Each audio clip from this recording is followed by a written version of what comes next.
আজকের ভিডিওতে আমি 3টে পয়েন্ট বলবো, যেই 3টে পয়েন্টকে যদি তুমি কভার করতে পারো তোমার লাইফে, তাহলে তুমি হবে সমস্ত জায়গায় সবচাইতে ইম্পর্টেন্ট পার্সোনালিটি। হতে পারে সেটা তোমার ফ্রেন্ড জোন, হতে পারে একটা নতুন গ্রুপ যাদের সাথে তোমার আলাপ হয়েছে, হতে পারে তোমার বয়ফ্রেন্ড গার্লফ্রেন্ড, হতে পারে এমন কেউ যার উপর তুমি সদ্য ক্রাশ খেয়েছো, তুমি চাও সে তোমাকে ইম্পর্টেন্স দিক, হতে পারে তোমার বিজনেসের জায়গা, হতে পারে তোমার অফিসে, যে কোনো জায়গায় যদি এই 3টে পয়েন্টকে মাথায় রেখে চলতে পারো এবং অ্যাপ্লাই করতে পারো রিয়েল লাইফে, তাহলে তুমি হবে সবচাইতে গুরুত্বপূর্ণ পার্সোনালিটি সমস্ত জায়গায়। সবচাইতে ইম্পর্টেন্ট পার্সোনালিটি হবে তুমি, যদি এই 3টে পয়েন্টকে তুমি মেনে চলতে পারো, লাইফে অ্যাপ্লাই করতে পারো।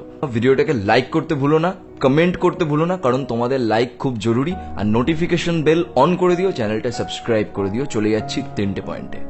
ফার্স্ট পয়েন্ট, নিজের কথা নয় অন্যের কথা শোনো। ইয়েস, নিজের কথা নয়। আমরা সবসময় বলি যে নিজের মনের কথা শোনা উচিত, কিন্তু যদি গুরুত্বপূর্ণ হতে চাও তাহলে এই ক্ষেত্রে নিজের কথা নয়, আগে অন্যের কথা শোনো। কেন?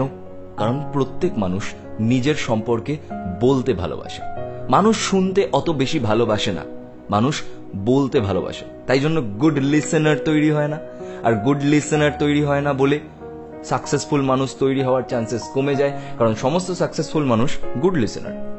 তো তোমাকে যদি সাকসেসফুল হতে হয়, মানে তোমাকে যদি ইম্পর্ট্যান্ট হতে হয় তাদের চোখে, তাহলে তোমাকে হতে হবে গুড লিসেনার।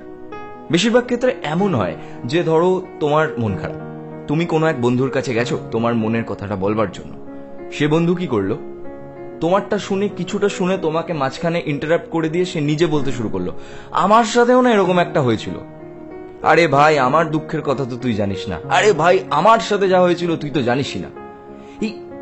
সে নিজেরটা বলতে এত ব্যস্ত, সে তোমারটা শুনলই না। আর তুমি যখনই নিজেরটা পুরো বলতে পারলে না, তোমার মনের মধ্যে চাপা কষ্ট চাপাই থেকে গেল।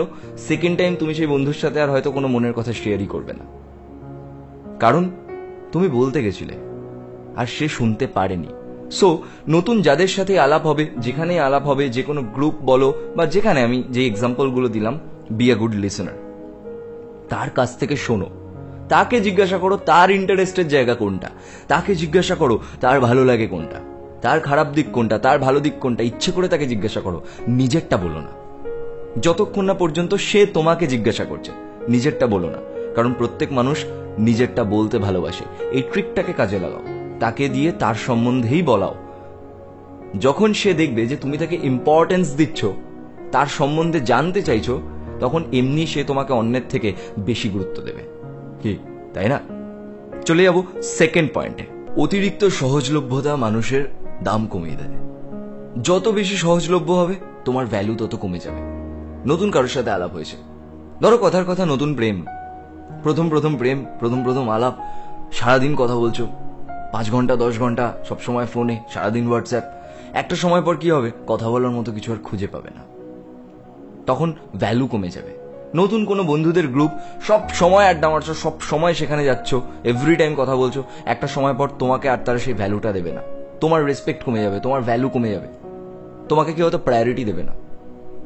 বেশি সহজলভ্য যেখানেই হবে, যেখানেই খুব বেশি ইনভলভড হবে, মানে যতটুকু দরকার তার থেকে বেশি ইনভলভ যখন তুমি হয়ে যাবে, ঠিক সেই মুহূর্তে তোমার গুরুত্ব কিন্তু কমে যাবে। যে কোনো বড় কোম্পানি যখন তাদের মোবাইল লঞ্চ করে, ধরো একটা খুব লিমিটেড এডিশন মোবাইল বের করেছে, মানে এই মোবাইলটা যেই সময় লঞ্চ হচ্ছে ওইটুকুনি টাইম, ওই শর্ট টাইমের জন্য পাওয়া যাবে, এরপর আর ওই মোবাইলটাকে কিন্তু পাওয়া যাবে না। তুমি যত টাকায় দিয়ে দাও তুমি পাবে না পরে আর, ওইটুকুনি টাইমেই ওরা শুধু সেল করবে। ওরকম মোবাইল যদি তোমায় কিনতে হয়, তাহলে তোমাকে ওই টাইমে ওখানে গিয়ে ওই টাকাটা নিয়ে উপস্থিত থাকতে হবে, নইলে তুমি পাবে না সেটা। Be that limited edition. সেই লিমিটেড এডিশনটা হও যার জন্য কেউ পে করতে রাজি হবে। পে করা মানে যে তোমার প্রতি সেই লেভেলের অ্যাটেনশনটা দেবে, যে তোমাকে সেই গুরুত্বটা দেবে, তার কাছে অ্যাভেলেবেল হবে। আদারওয়াইজ আর কোনো জায়গায় এত বেশি অ্যাভেলেবেল হবে না, তাহলেই তোমার গুরুত্ব ডাউন। থার্ড পয়েন্ট, রাগ কমানোর 3টি উপায়। ভিডিওতে বলেছিলাম যে বদমেজাজি লোকদের কেউ পছন্দ করে না, যারা দেখোনি তারা দেখে নিও, ভিডিওটা পরে কার্ডসে দিয়ে দিচ্ছি। Always put a smile on your face, কারণ তোমার মুখে যখন হাসি থাকবে, সেই হাসি তোমার পজিটিভ পার্সোনালিটিকে ক্যারি করবে।